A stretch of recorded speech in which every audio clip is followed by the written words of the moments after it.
Top क्वालिटीचा माल असेल तर त्याला विक्रीला पण टॉप क्वालिटीचा पैसा मिळतो. जेनेटिक्स सगळ्यात महत्वाचं आहे. माणसांमध्ये पण आहे, ह्युमन्स मध्ये पण आहे आणि ॲनिमल्स मध्ये पण आहे. वेगळे वेल इम्प्रूव्ड जेनेटिक्स जर असले, चांगल्या जेनेटिक्सचे जर आपल्याकडे ॲनिमल असले तर ते चांगलं फीड खाऊन व्यवस्थित ग्रोथ होईल, व्यवस्थित पिल्लं देतील आणि आपण प्रॉफिटेबल राहू. साधारणपणे आता एवढं तुम्हाला सक्सेस भेटलं, त्याचं कसं काय, म्हणजे त्याचं काय रिझन काय? सर, योग्य प्रशिक्षण सगळ्यात महत्त्वाचं म्हणजे योग्य प्रशिक्षण. मी प्रशिक्षणासाठी आपल्या देशभरामध्ये सर्व स्टेटमध्ये फिरलोय.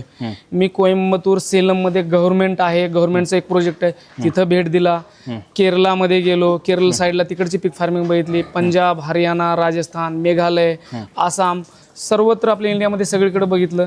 त्यानंतर मी इंटरनॅशनल लेवलचं ट्रेनिंग घेतलंय, जो की फिलिपिन्सला असतो, ITCPH म्हणून. तिथून प्रशिक्षण घेतल्यानंतर माझा एवढा कॉन्फिडन्स वाढला, पीक फार्मिंगमध्ये मी काहीही करू शकतो.